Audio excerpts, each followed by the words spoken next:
안에는 모든 물건은 특성이 있다 그랬고 사람은 그 사람이 생각한 대로 행동한다고 우리 같이 공부했었어요. 자, 오늘은 사람은 어떻게 구분하나 우리 한번 생각해 보자. 자, 사람은 어떻게 구분을 할 수 있을까? 오, 예. 남녀노소로 구분할 수 있어요. 스티커 2장 주세요. 이게 연대 책임이에요. 한 사람이 딱 맞히니까 그 반이 다 좋아해요. 자, 한번 보자. 성별에 따라 구분할 수 있죠. 그래서 남자. 왜 이렇게 좋아해요? 아는 아이예요? 여러분 친해요? 알기는 아는데 친하진 않죠. 자, 여자아이. 근데 확실히 선생님이 이렇게 보면서 좀 차이를 느꼈어요. 남자아이를 딱 보여주니까 여자친구들이 관심이 그쪽으로 다 가고 여자아이를 보여주니까 남자친구들이 관심이 그쪽으로 다 가요. 이게 반대로 가지? 자, 두 번째. 또 어떻게 구분할 수 있을까? 우리 쪽이 남자친구. 착한 사람, 나쁜 사람. 예, 그렇게 구분할 수도 있어요. 선생님이 생각한 대로만, 그럴 수도 있는데, 선생님 생각한 것도. 학년으로. 그쵸. 학년으로도 구분할 수 있어요. 우리 여기. 예. 그 선생님 나중에 얘기할 부분이었는데. 예. 그래, 여기도 스티커 2장 주세요. 그거 나중에 선생님 얘기할 거였는데, 자. 또 어떻게 구분할 수 있을까? 사람을 인종에 따라 구분할 수 있죠. 인종이 뭐예요?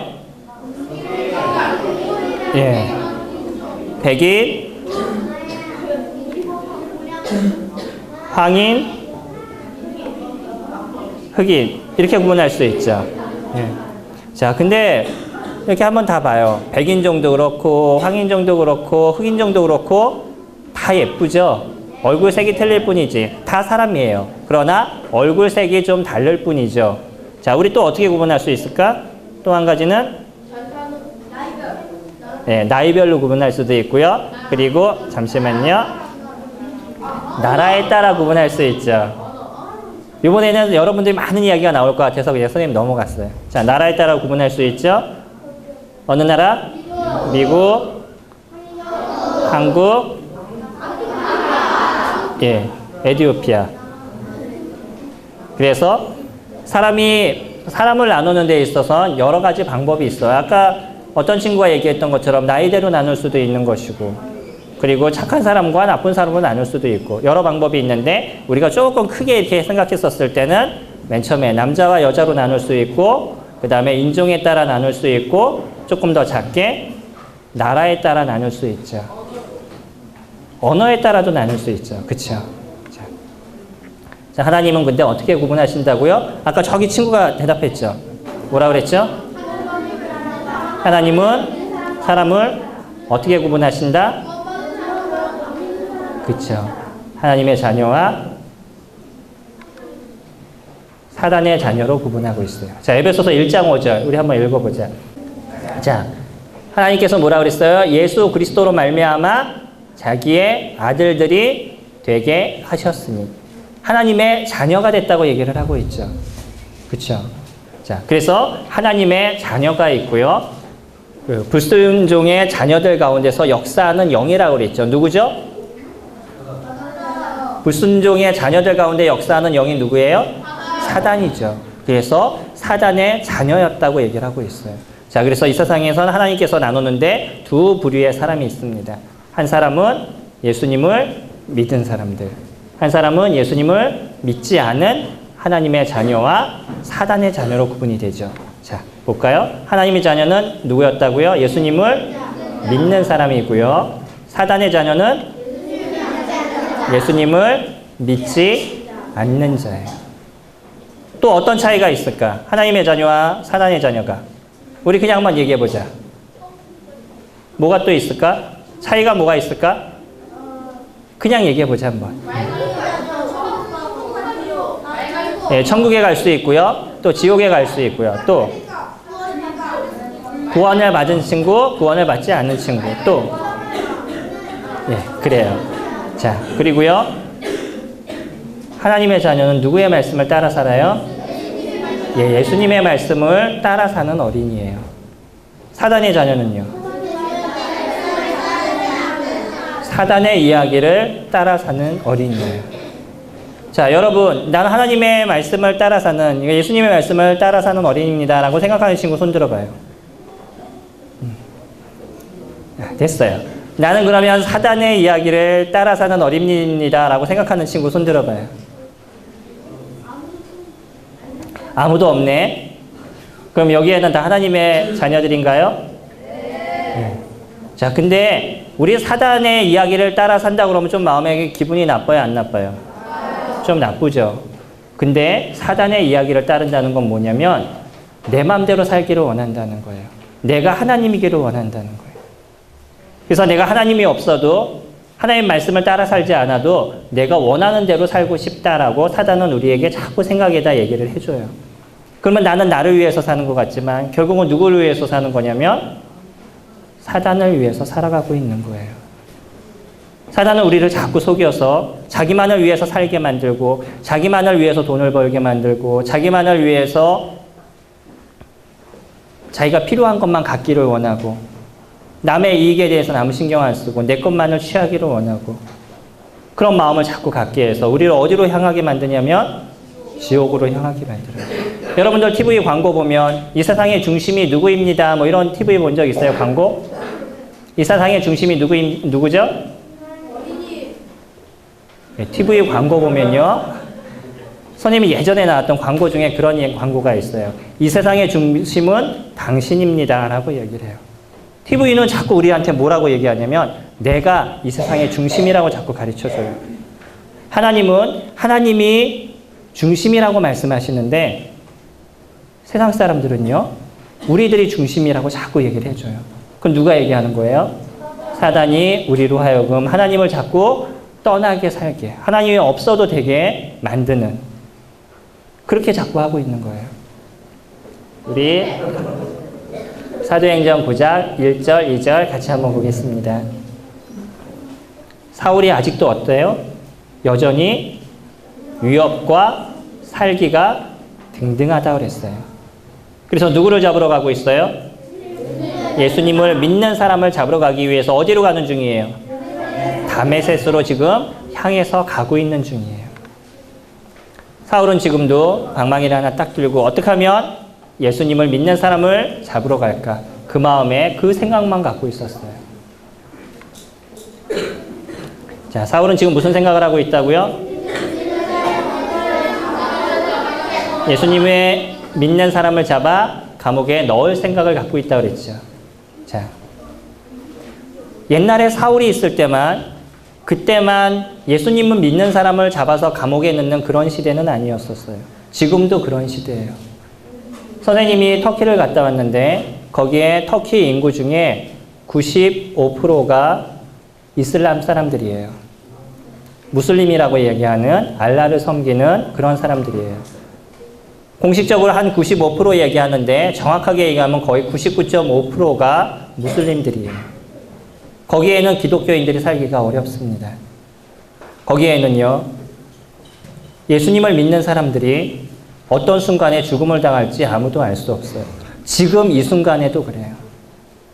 그래서 선생님을 안내해줬던 한 선교사님은 밤에 이렇게 걸어갈 때 뒤를 자꾸 이렇게 쳐다보는 버릇이 생겼대요. 왜냐하면 뒤에서 누가 위협할까봐.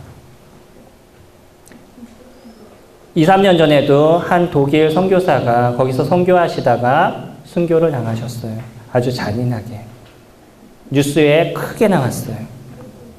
근데 그분은 죽음을 당하시고 그의 아내이신 분이 나중에 인터뷰를 했는데 뭐라고 얘기했냐면 내 남편을 죽인 그 터키 사람들을 저는 그래도 사랑합니다 라고 얘기했어요. 왜냐하면 내 마음은 아프지만 예수님께서 그 터키에 있는 모든 사람들을 사랑하셨던 것처럼 우리 남편도 그랬었고 저도 동일하게 여러분을 사랑합니다 라고 얘기했어요. 터키에 있는 많은 이슬람 사람들이 그 이야기를 듣고 이해가 되지 않았어요. 왜냐하면 그 사람들은 무슬림들은요. 나한테 한 대를 때리면 내가 한 대를 때려야 되는 그것이 자기네들의 법이에요. 누가 우리 집에 불을 지르면 그 집에 가서 불을 질러야 되는 것이 그들의 법이에요. 그러면 내 남편을 죽였으면 그 집에 가서 그 집 남편을 죽여야 되는 것이 그것이 그들의 법인데, 아니 이상하게 이 여인이 모든 것을 용서하겠습니다. 당신을 사랑합니다. 당신네들을 사랑합니다. 그렇게 이야기하는 걸 들으면서 이 사람들이 이해가 되지 않았었어요. 그래서 알게 모르게 여러 사람들이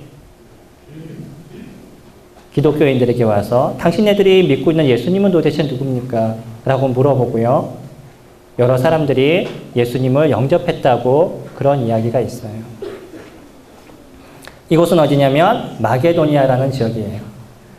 세계 유네스코에 등록된 모든 도시가 다 유네스코에 등록된 그런 도시예요. 가게 되면 너무나 아름답습니다. 그런데 예전에는 어떤 곳이었냐면, 자, 지금 이렇게 봐요. 거의 풀이 별로 없고 뭐만 있어요? 그렇죠. 바위만 있죠. 이게 사암이에요. 그래서 바람이 이렇게 불면 그러면 바위가 이렇게 깎여 나가는 거예요. 그래서 생긴 조형물들이에요, 이게.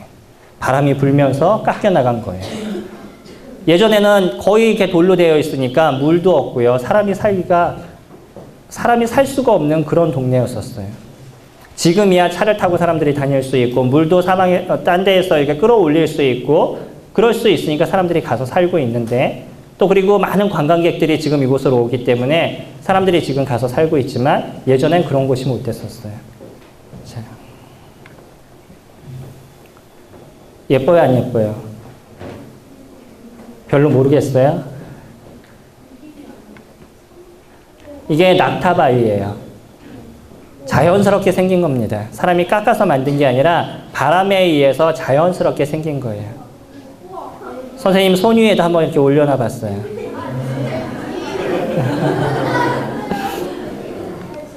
자, 보이나요? 거기에 가면요, 여러 곳에 이렇게 구멍이 파 있는 게 보여요. 살 데가 없으니까 사람들이 그 바위를 갖다 구멍을 이렇게 파가지고 그 안에 들어가서 살았어요. 근데 이 구멍이 왜 파지기 시작했냐면, 로마인들에 의해서 기독교인들이 핍박을 당하게 되고, 그리고 그 이후에 오스만 터키 제국에 의해서 기독교인들이 핍박을 당하게 될 때 그들이 도망가기 시작했어요. 터키라는 지역에서 살 수가 없으니까 점점 도망가기 시작했는데, 어디까지 가게 됐냐면 이 마게도니아 지역까지 도망을 가게 됐어요. 왜냐하면 여기는 사람이 살 수 없기 때문에 잘 잡으러 오질 않으니까. 그래서 많은 기독교인들이 이곳에 가서 살게 되는데 살 데가 없잖아요. 그러니까 돌을 파서 그 안에 들어가서 살기 시작했던 거죠. 지금 보이는 것이 교회입니다. 교회로 추정되는 터예요. 여러분들은 지금 교회 얼마나 좋은 곳에서 살아요? 여러분들 예배당 그래도 가기 싫다고 그럴 때 있죠? 우리 예배당은 너무 불편해요. 뭐 이런 생각 가져본 적 있어요? 없어요? 없어요? 여러분들은 참 좋은 데서, 좋은 환경 속에서 살고 있는 거예요. 그런 곳에서 예수님을 섬기고 있는 거예요. 옛날 사람들은 이렇게 돌을 파고 그 안에 들어가서 살았어요. 이런 교회가 이 터키 마게도니아 지역에 약 300여 개가 그대로 이렇게 있어요, 지금도.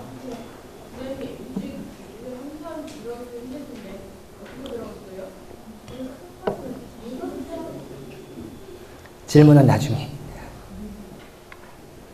여기가 어디냐면 데링큐라는 곳이에요. 지하 동굴입니다. 지하 몇 층까지 내려가냐면 지하 20층까지 파여져 있어요. 사람이 여기서 몇만 명이 살았다고 추정이 되냐면 약 2만 명이 살았다고 추정이 되고 있어요. 2만 명이 되는 사람이 그 지하에다 땅을 파고요, 그 안에 들어가서 살고 있었어요. 선생님 거기 들어가 봤는데 지하 6층까지만 개방이 돼서 선생님 6층까지만 들어갔었어요. 예전에는 8층까지 개방이 됐는데 8층까지 개방이 됐었을 때 어떤 일본 사람이 한 사람이 이렇게 들어갔다가 길을 잃어서 나오질 못했대요. 못 찾았다고 그러더라고요. 그리고 나서 조금 더 층이 줄어들어서 6층까지만 지금 개방을 하고 있어요. 선생님도 들어갔다가 선생님 이렇게 비디오를 찍었었는데 들어가서 사진을 이렇게 막 찍다가 사람들이 너무 많으니까 찍을 수 없어서 혼자 먼저 나와서 이렇게 찍으려고 안내하시는 분한테 저 먼저 나가겠습니다 그랬더니 혹시 잘 나가실 수 있어요? 라고 물어보시더라고요. 그래서 얘 나갈 수 있어요. 그랬더니 그러면 먼저 나가세요. 그래서 혼자 나왔어요. 나오다 기 잊어먹었습니다. 선생님 거기서 또 미아되는 줄 알고 혼났어요. 순간적으로 가슴이 철렁해가지고요. 일로 왔다 절로 왔다 그래서 겨우 찾았어요. 또 딴 사람한테 길 잊어먹었다 그러면 창피하잖아요. 지금 여기 있는 선생님한테 처음 얘기하는 거예요. 길 잊어먹어가지고 순간 놀랬다가 사람들 이렇게 우리 팀 올라가는 거 보고 아무렇지도 않게 천천히 걸어 올라갔어요. 자, 왜 많은 사람들이 이곳에서 그렇게 숨어 지냈을까요? 선생님 내려갔었을 때 이곳이 여러 거기에는 사람이 살 수 있는 많은 곳이 다 되어 있어요. 부엌도 있고 예배하는 장소도 있고 사람들이 모여있는 장소도 있고 모든 장소가 다 준비가 되어 있어요. 선생님하고 같이 갔던 분들 중에 두 분은 조금 건강이 안 좋으신 분들이었었어요. 물론 건강이 좀 안 좋으시긴 했지만 같이 내려가는 도중에 중간에 숨이 막히셔가지고 힘들어 하시는 모습을 선생님 봤어요. 일반 사람들도 내려가면서 조금 건강이 안 좋으셔도 몸이 이렇게 그 지하로 내려가면 내려갈수록 이 숨이 가빠지니까 힘들어서 그러시는데 이곳에서 2만 명이나 되는 사람들이 숨어서 살았다는 거예요. 그냥 그곳에서 나와서 저 예수님 모릅니다. 저 그냥 여러분과 같이 그냥 그렇게 살겠습니다. 라고 이야기하면 그냥 이곳에 나와도 상관이 없어요. 이 칙칙하고 답답하고 어두컴컴한 이런 곳에서 그들이 살지 않아도 상관이 없었어요. 그러나 그들은요, 그들이 만났던 예수님을, 그들이 알았던 예수님을 부인할 수가 없었던 거예요. 자신이 만났던 그 예수님, 이 땅 가운데 오셔서 나에게 그와 같이 놀라운 사랑을 보여주신 그 예수님을 기억할 때마다 제가 지금 이거 조금 힘들다 할지라도 내가 지금 이거 조금 아프다 할지라도 제가 예수님을 부인할 수 없습니다. 라고 얘기하고 그 많은 사람들이 이곳에서 그들의 생을 마감했어요.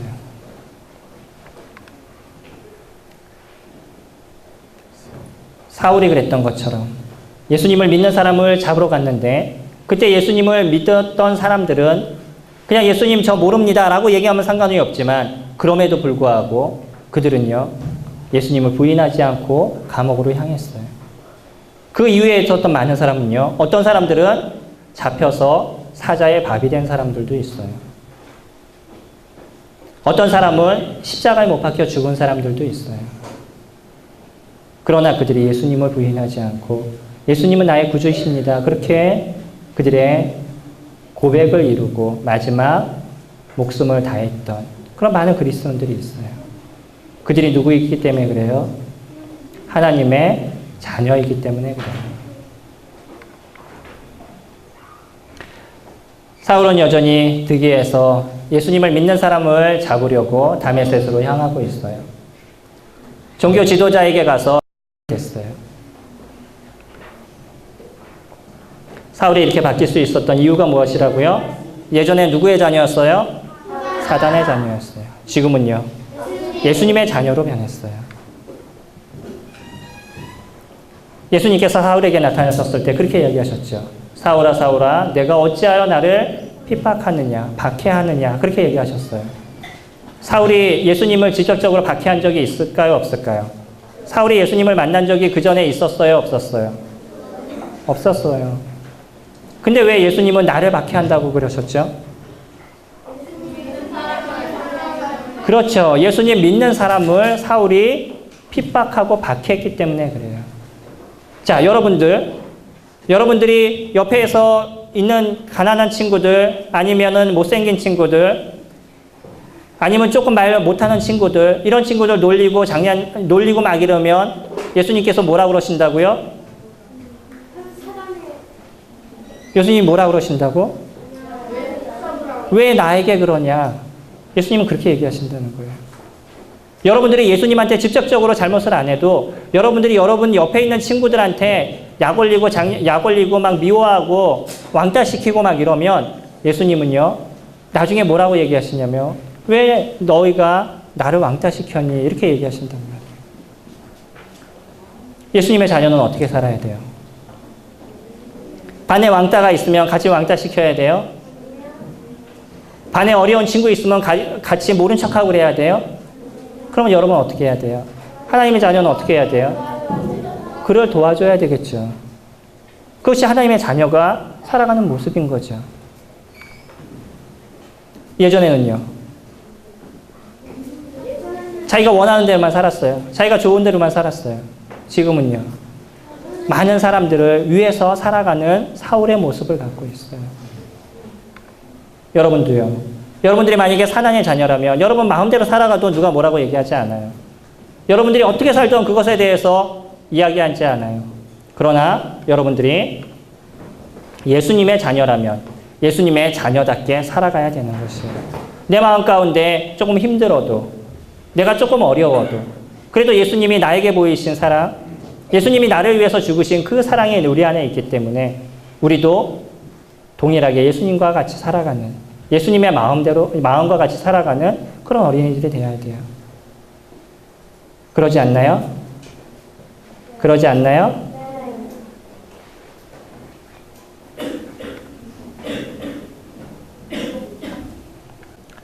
여러분 누구의 자녀예요? 여러분들이 하나님의 자녀라면 하나님의 자녀에 걸맞는 그런 삶을 살아야 돼요.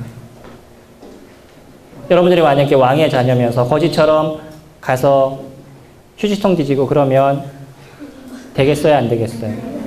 안 되겠죠. 내가 어디에 속했나? 여러분도 오늘 방에 들어가서 한번 잘 생각해 보시기 바라요. 나는 하나님의 자녀인지 나는 사단의 자녀인지.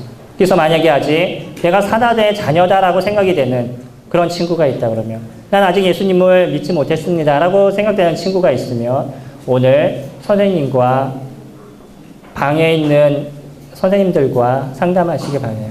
그리고 또 밑에 내려오셔서 밑에서 상담하시는 선생님들 계십니까? 그분들과 상담하시기 바라요. 그리고 또 오늘 저녁 때 복음 말씀 있죠. 복음 말씀 열심히 들어서 여기 있는 모든 친구들이 하나님의 자녀가 됐으면 좋겠어요. 자, 기도할게요.